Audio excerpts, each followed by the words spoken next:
ETF index mutual funds నేర్చుకుని stock మార్కెట్లో రాణించాలనుకుంటున్నారా? వెంటనే ఈ నెంబర్కి కాల్ చేయండి.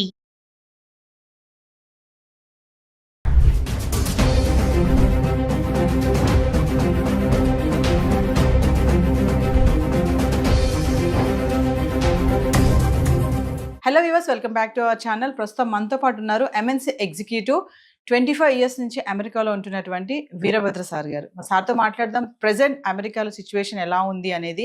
ఈరోజు చూసుకుంటే మరి 8 లక్షల మందిని ట్రంప్ గెట్అవుట్ అంటున్నాడు. చాలా మందిని రిటర్న్ పంపించేస్తున్నారు, మిలిటరీ ఎయిర్ క్రాఫ్ట్ బుక్ చేసి కూడా. మరి ఒక్కసారి సార్తో మాట్లాడదాం. మరి అక్కడ ఉన్నారు కాబట్టి అక్కడ ప్రెసెంట్ సిచ్యువేషన్ ఏంటి, మన వాళ్ళు ఎలాంటి ఇబ్బందులు పడుతున్నారు అనే దానిపైన. నమస్తే సార్. నమస్తే అమ్మా. సార్, అబ్రాడ్ వెళ్ళి చదువుకోవాలి అంటే స్టూడెంట్ తీసుకోవాల్సిన ప్రికాషన్స్ కానీ, జాగ్రత్తలు కానీ, టిప్స్ ఒక్కసారి అక్కడ సేఫ్గా మనం ఉండాలి అంటే, ఒకసారి మా విద్యార్థులు ఇక్కడి నుంచి వెళ్ళాలి, చాలామంది అమెరికా వెళ్ళిపోవాలి, నేను అక్కడికి వెళ్ళి చదువుకోవాలి, నేను అక్కడ సెటిల్ అవ్వాలి, నేను అలా ఉండాలి, ఇలా ఉండాలి అంటే, ఇప్పుడు ట్రంప్ ఉన్నటువంటి ఈ కండిషన్లో అయినా సరే ఎవరికి ఆ మోజ్ అనేది తగ్గలేదు. వెళ్ళే వాళ్ళు వెళ్తూనే ఉన్నారు, అక్కడి నుంచి వచ్చే వాళ్ళు వస్తూనే ఉన్నారు. ఒక్కసారి అక్కడ మనం సేఫ్గా ఉండాలి, అక్కడ తీసుకోవాల్సినటువంటి జాగ్రత్తలు అవన్నీ. అయితే నేను maybe I will shock your audience. దయచేసి మీ పేరెంట్స్కి నా సలహా ఏంటంటే, పిల్లల్ని అమెరికాకి పంపించద్దు. అమెరికానే కాదు, ఏ కంట్రీకి కూడా పంపించద్దు. మీ డబ్బులు మీరు వేస్ట్ చేసుకోవద్దు. ఓన్లీ ఆన్ సర్టన్ కండిషన్స్ మీ పిల్లల్ని పంపించండి. ఏంటి అంటే, వాళ్ళు సప్లీలు పెట్టి గ్రాడ్యుయేషన్లు కంప్లీట్ చేసి ఏదో నెల రాకి వానాకాలపు చదువులు చదువుకుని గ్రాడ్యుయేషన్ చేసిన వాళ్ళు అమెరికా కాదు, లండన్ కాదు, ఇంగ్లాండ్ కాదు, ఆస్ట్రేలియా కాదు, న్యూజిలాండ్ కాదు, ఎక్కడికి వెళ్ళినా వాళ్ళు పొడి చేసేది ఏం లేదు. అక్కడ సర్వైవ్ అవ్వలేరు. They cannot do anything in life. First ఇంట గెలిచి రచ్చగెలవమన్నారు. నీకు అంత ఆవేశం ఉంది, నీలో అంత డెప్త్ ఉంది, నాలెడ్జ్ ఉంది, అది ఇక్కడ ముందు చెయ్యి. డిగ్రీ చేసి ఒక 2 ఏళ్ళు జాబ్ చేయి, జాబ్ సంపాదించు. లక్షల్లో జాబ్స్ ఉన్నాయి మనకి, లేవని కాదు, అది సెపరేట్ టాపిక్, తర్వాత మాట్లాడదు. కానీ ఇక్కడ సంపాదించే జాబ్, ఇక్కడ ఉద్యోగం చేసి నీకు ఉద్యోగం అంటే ఏంటి, కష్టం ఏంటి, నష్టం ఏంటి, సంపాదన ఏంటి, మనీ మేనేజ్మెంట్ ఏంటి, టైం మేనేజ్మెంట్ ఏంటి, సెల్ఫ్ డిసిప్లిన్ ఏంటి, ఇవి తెలిసినప్పుడు అప్పుడు నీకు ఇంకా నేను అచీవ్ చేయాలి, పలానా దేశానికి వెళ్తే ఈ స్పెషలైజ్డ్ ఎడ్యుకేషన్ దొరుకుతుందట, నేను అక్కడికి వెళ్తే ఇచ్చేస్తాను నేను అని ఎడ్యుకేషన్ పర్పస్గా, ఎడ్యుకేషన్ గోల్గా, ఎడ్యుకేషన్ టార్గెట్గా వెళ్ళు. అది పద్ధతి.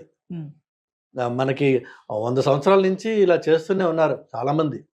అప్పట్లో మా చిన్నప్పుడు ఫారెన్ రిటర్న్ అంటే చాలా గొప్ప విషయం ఉండేది, అది రెస్పెక్టబుల్. ఇవాళ రేపు ప్రతివాడు వెళ్తున్నాడు. ఆ రోజుల్లో ట్రావెల్కి అంతే కష్టం ఉండేది, అడ్మిషన్స్కి అంతే కష్టం ఉండేది. ఇప్పుడు ఏంటంటే క్యాజువల్ అయిపోయింది. ఎందుకు పనికిరాని ఒక స్టూడెంట్ ఇక్కడ ఎలాగోలా ఒక సర్టిఫికేట్ సంపాదించేసిన వాడు, తల్లిదండ్రులకి తెలుసు. నేను అందుకనే చెప్తున్నాను, తల్లిదండ్రులకి మీకు తెలుసు మీ పిల్లాడి వర్త్ ఏంటని. ఇక వాడికి గారాం చేసేసి ప్రేమలతోటి వాళ్ళ ఫ్రెండ్స్ అందరూ వెళ్ళిపోయారు కాబట్టి నేను కూడా వెళ్ళాలని వాడు మొండిపట్టు పడితే, పేరెంట్స్ గత్యంతరం లేకుండా వాడు అడిగిన డబ్బులు ఇచ్చి వాడిని అమెరికాకి పంపిస్తున్నారు. అలాంటి వాడు అక్కడికి వెళ్ళి ఏం చేస్తాడన్న విషయం నీకు తెలియదు ఇక్కడ ఉన్నప్పుడు.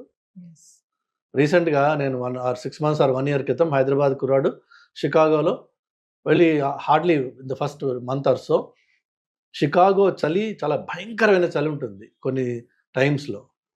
ఆర్కిటిక్ కంటే కూడా షికాగో చలిగా ఉంటుంది, -40 degrees. కానీ హైదరాబాద్లో పుట్టి పెరిగిన వాడికి -40 అంటే ఏంటో కూడా తెలియదు.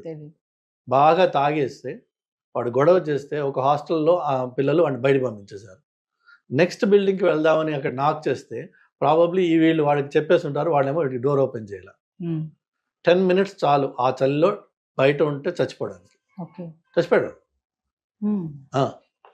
అది ఎంత గుండె క్షోభ తల్లిదండ్రులకి. నువ్వు ఎందుకు పంపించావు? వాడు ఆల్రెడీ తాగుపోతే వాడు వెళ్ళాడు, లక్షలు ఖర్చు పెట్టాక అక్కడ పోయి దేశంగా దేశంలో చచ్చిపోయాడు.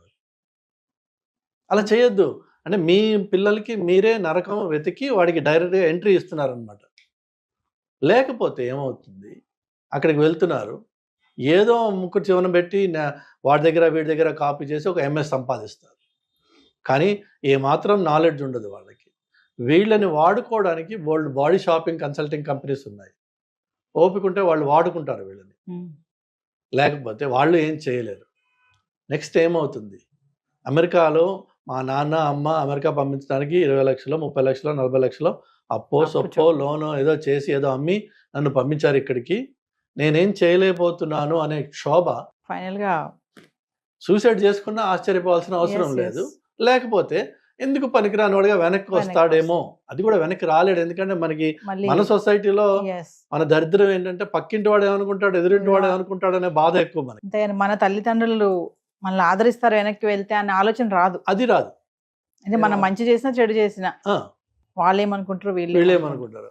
సో ఈ వాళ్ళు ఏమనుకుంటారు వీళ్ళు ఏమనుకుంటారు దాంట్లో వాడు ఎలాగో పనికిరాని వాడు, వాడికి అక్కడ ఉద్యోగం రాదు, వాడు వెనక్కి రాలేడు, ముందుకు పోలేడు, శంకు స్వర్గంలో ఏడుస్తూ ఉంటాడు. ఇవన్నీ కొంచెం దయచేసి ముందు అసెస్ చేసుకోండి. మీ పిల్లల్ని, మీకు వాళ్ళకి సరుకు ఉంది, వాళ్ళకి బేసిక్ ఇంటెలిజెన్స్ ఉంది, వాళ్ళకి కొంత ఉత్సాహం ఉంది వాళ్ళలో నేను చేయాలి అని, ఏదైనా చదువు స్పెషలైజ్ చేస్తే నేను బాగుపడతాను అన్నది ఉంటే అలాంటి పిల్లల మీద ఇన్వెస్ట్ చేస్తే వాళ్ళు ఆకాశాన్ని హద్దుగా వాళ్ళు పరిగెడతారు. అఫ్ కోర్స్ ఆ అచీవ్ చేయగలిగిన ఆపర్చునిటీస్ ఉన్నాయి అక్కడ. కానీ ఉత్తునే అల్లాటప్ప ఎందుకు పనికిరాని ప్రతివాడు తయారైపోతే మీకు అక్కడ ఏమి రాదు. వెళ్ళి ఏంటంటే చివరికి వాల్మార్ట్ అనే ఒక అతి చౌకబారు షాప్స్లో అందులో మళ్ళీ క్లియరెన్స్ సెక్షన్లోకి వెళ్ళి కొనుక్కొని బతకాలి. అవసరమా? అది లక్షలు ఖర్చు పెట్టి అక్కడికి వెళ్ళి. సో నా సలహా ఏంటంటే, ఫస్ట్ ఆఫ్ ఆల్ తల్లిదండ్రులు మీ పిల్లలకి ఎలాంటి అర్హతలు ఉన్నాయి, ఎలాంటి అలవాట్లు ఉన్నాయి, ఎలాంటి ఉత్సాహం ఉంది, వాళ్ళకి చదువుకునే రకమా కాదా, లేకపోతే ఆవార బ్యాచ్ ఇది, జస్ట్ బికాజ్ వాళ్ళ ఫ్రెండ్స్ అందరూ వెళ్ళిపోయారు కాబట్టి వీడిని నువ్వు పంపించాల్సిన అవసరం లేదు, దయచేసి పంపించకు. ఆ ఫ్రెండ్స్ వీళ్ళకి అన్ని షుగర్ కోట్ చేసి చెప్తుంటారే, నేను అది చేస్తున్నా, నేను ఇది చేస్తున్నా అని చెప్పి. ఐఫోన్ కొన్నంత మాత్రాన వాడు హీరో అయిపోలే. అక్కడికి వెళ్ళి అక్కడ సెల్ ఫోన్ కంపెనీసే మీకు ఫోన్ ఇస్తాయి ఫ్రీగా. Of course 3 years contract, lock and period అది ఉంటుంది, బట్ సెల్ ఫోన్ వాడే ఇస్తాడు వాడు. మనం కొన్నాం ఈ 4 టీ-షర్ట్లను 2 షూస్ కొంటే హీరో అయిపోలే. యాక్చువల్ ఫ్యాక్ట్ ఏంటంటే వాళ్ళు కుక్కలను పిల్లలు లాగా ఒక్కొక్క అపార్ట్మెంట్లో 8 మంది 9 మంది 10 మంది ఉంటారు. అతి చండాలమైన సిచ్యువేషన్స్లో ఉంటూ ఉంటారు వీళ్ళు.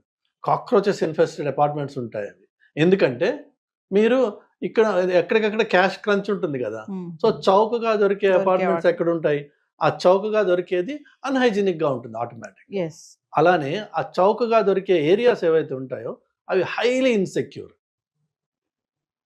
Any time anything can happen. So అమెరికాకి వెళ్ళి మా పిల్లాడు చచ్చిపోయాడు అక్కడ, లేదంటే వాళ్ళు అక్కడ షూటింగ్ చేసుకుంటారట, వాడిని చేసుకొని షూటింగ్, నువ్వు వెళ్ళి వాడు షూటింగ్ మధ్యలో కూర్చుంటున్నావు ఈ చౌకబారు అకామిడేషన్లో.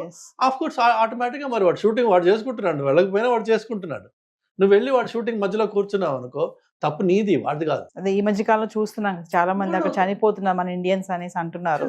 అమెరికాలో లిటరలీ ఎవ్రీ డే ఒక మ్యాస్ షూటింగ్ ఈవెంట్ అవుతుంది. స్టాటిస్టిక్స్ ప్రకారం మీరు చూస్తే ఒకటి మినిమం అవుతుంది, ఒకటి కంటే ఎక్కువ అవుతాయి అక్కడ.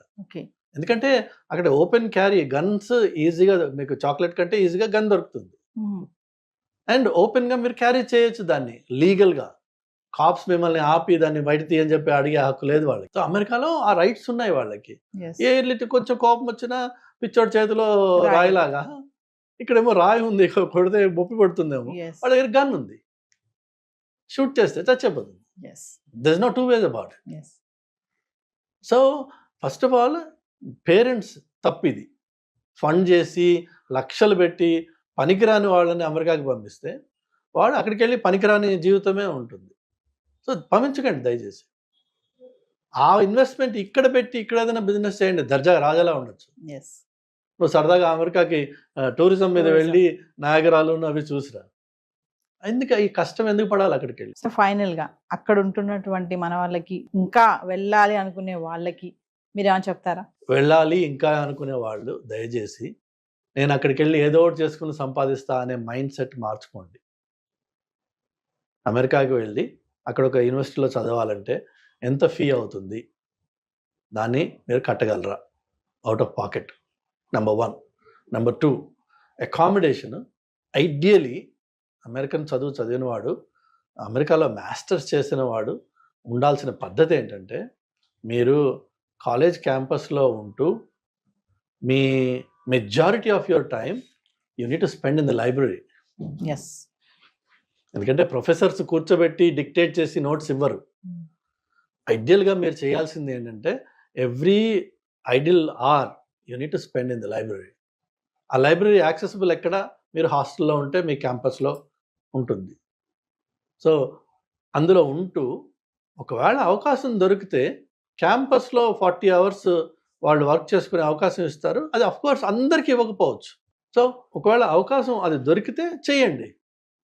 లేకపోయినా మీరు ఫైనాన్స్ చేయగలిగితే యూ క్యాన్ వెళ్ళండి స్టూడెంట్గా. వెళ్ళినప్పుడు దయచేసి అటెంటివ్గా క్లాసెస్ అటెండ్ చేయడము, ఇచ్చిన ఎక్సర్సైజెస్ ఏవైతే ఉన్నాయో వాటిని సిన్సియర్గా చేయడము, and with a zeal and enthusiasm to learn, be a student. దానికోసం మాత్రమే వెళ్ళండి. అంతేగాని మిగిలిన సైడ్ అట్రాక్షన్స్ ఉన్నాయి కదా, వాటి కోసం వెళ్తే చదువు రాదు.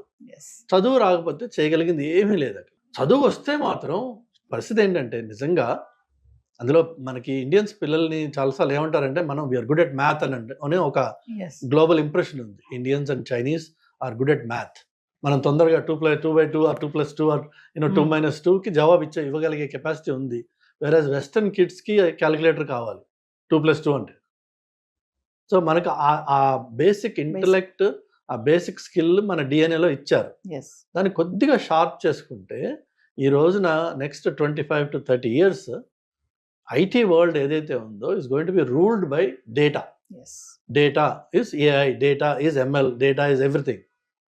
సో మనకున్న మన డిఎన్ఏకి అలైన్ అయ్యే స్కిల్లే అంత టాప్ ప్రయారిటీలో ఈరోజు ఉన్నప్పుడు మీరు దాని మీద కొద్దిగా ఎఫర్ట్ పెట్టి మీ జీవితం మీరు ఇన్వెస్ట్ చేసుకున్నట్టయితే ఆపర్చునిటీస్ ఎలా ఉన్నాయంటే ఒక 5 ఏళ్ల ఎక్స్పీరియన్స్ ఉన్న మనిషి దాదాపు 4.5 కోట్ల రూపాయల్లో, నేను చెప్తున్నా 4.5 కోట్ల ప్యాకేజెస్ చేసుకున్న వాళ్ళు ఉన్నారు ఈ రోజున అక్కడ. ఎస్. బట్ వాడు ఆ డేటా పద్ధతిలో అందులో లాంగ్వేజెస్ ఉన్నాయి, పైథాన్ అని, డేటా అని, ఏఐ అని. మీరు వాటిల్లో స్టాటిస్టిక్స్, వాటిల్లో ఎవరైతే దిట్ట అయ్యారో ఇక వాళ్ళకి మీరు అన్న సెటిల్ ఉంది కదా, it's no more quote and quote settle. They are in demand. Yes. People will welcome them and people will pay them and you live like a king. 500,000 package, you literally live like a king. అలా కాకుండా మనం వెళ్ళి ఏదో ఒకటి చేసుకుంటానులే అంటే ఏమొస్తుంది అంటే ఈ మాస్టర్స్ చేసి 50 లక్షలు 40 లక్షలు ఖర్చు పెట్టి కష్టపడి చేసింది ఫైనల్ ఏమొస్తుంది? ఓ 60,000 ఆర్ 70,000 ఆర్ 80,000 అంటే మహా అయితే 50, 60, 70, 80 లక్షల జీతం, 80 లక్షల ఇన్కమ్. జీతం కూడా అనకూడదు, నేను ఇన్కమ్ రావచ్చు. అందులోని ఖర్చులు అన్నీ పోను. ఈ కన్వర్షన్ అలానే మన రూపీ గెటింగ్ వీకర్. డాలర్కి 86, ఇప్పుడు 87 అనుకుంటా. సో దాంతో ఏంటంటే ఇండియాకి మనము ఒక ₹1,00,000 పంపించగానే ఇక్కడ అమ్మా నాన్నలు సంతోషపడిపోవడం. సో ఈ లిమిటెడ్ వరల్డ్లో మనము సంతృప్తి పడిపోతున్నాం. బట్ మనం రియలైజ్ అవ్వాల్సింది ఏంటంటే అక్కడ అన్లిమిటెడ్ పొటెన్షియల్ ఉంది, నీకు ఆపర్చునిటీ ఉంది, నీ దగ్గర దానికి రిలేటెడ్ స్కిల్ కూడా ఉంది. కానీ నీకు ఫోకస్ను ప్రయారిటీస్ లేవు. లేక ఆ అడుగు పట్టిపోయిన దాంట్లోనూ గోక్కుని గీక్కుని తింటున్నావు. ఎందుకు? సో ఒకవేళ అమెరికాకి రావాలంటే aim high, invest in yourself for the first 2 or 3 years, then sky is your limit. కానీ వచ్చి వెంటనే ఈ 2 ఏళ్ళు 3 ఏళ్ళు రాగానే టక్ అని బడ్వైజర్ ఓపెన్ చేయాల్సిన అవసరం లేదు. But if you can stay away from that for 2 or 3 years, then sky is your limit. అది పేరెంట్స్ వాళ్ళని రికగ్నైజ్ చేసి, వాళ్ళని గుర్తించి, వాళ్ళని ఆ దారిలో పెట్టాల్సిన బాధ్యత ఉంది. నెక్స్ట్ పిల్లలు సొంతంగా వాళ్ళకి కూడా సెల్ఫ్ అసెస్మెంట్ అవసరం. ఎవరు ఇదేమో బుజ్జిపాపాయలను తీసుకెళ్ళి పంపించట్లేదు. మీరు ఆల్రెడీ ఇక్కడ అండర్ గ్రాడ్యుయేట్ చేసి ఉద్యోగం ఎలిజిబిలిటీ ఉండి చేయగలిగిన వాళ్ళు అమెరికాకి వెళ్తా ఉంటున్నారు. అంటే నీ ఎంతో కొంత పరిపక్వత ఉండాలి నీలో. అది సో సెల్ఫ్ అసెస్మెంట్ అనండి, అది నీ క్యారెక్టర్ అసెస్మెంట్ అనండి, నీ గోల్ అసెస్మెంట్ అనండి, ఏదైనా సరే ఫస్ట్ నీకు అది ఉండాలి. అంతేగాని 10 మంది పోయారు కదా నేను కూడా గొర్రెలాగా నేను 11వ గొర్రెని అవుతాను అనుకోవడం పొరపాటు. Thank you sir. హాయ్, మొట్టమొదటిసారిగా మన విజయవాడలో క్లాస్ రూమ్ ట్రైనింగ్ అండి, 1 డే క్లాస్ రూమ్ ఎన్విరాన్మెంట్లో ఆఫ్లైన్ వెబినార్ జరగబోతుంది. అండ్ ఇంట్రెస్ట్ ఉన్న పార్టిసిపెంట్స్ ఈ కింద స్క్రోల్ అవుతున్న నెంబర్కి రింగ్ చేసుకొని సీట్ బుక్ చేసుకోండి. దీంట్లో ETFs, index funds and mutual funds మీద completely and hand holding experience మీకు ప్రొవైడ్ చేయబడుతుంది. దీని ద్వారా ఏంటంటే మనం ఎసెట్స్ని స్టాక్ మార్కెట్లో ఎలా మేనేజ్ చేసుకోవాలి, ఎలా గ్రో చేసుకోవాలి, ఎలా ప్రొడక్ట్ చేసుకోవాలో అంటే ప్రాక్టికల్గా నేర్చుకుంటారు. అండ్ మీ ఇప్పటి వరకు మనం ఆన్లైన్లోనే మీరు అటెండ్ అవుతున్నారు. ఇక నుంచి మీరు మన విజయవాడ సిటీలోనే అండ్ లైవ్లో క్లాస్ రూమ్ ఎన్విరాన్మెంట్లో నేర్చుకునే ఛాన్స్ దొరుకుతుంది. కాబట్టి ఇంట్రెస్ట్ ఉన్న పార్టిసిపెంట్స్ కింద స్క్రోల్ అవుతున్న నెంబర్కి పింగ్ చేసి సీటు రిజర్వ్ చేసుకోండి. Thank you.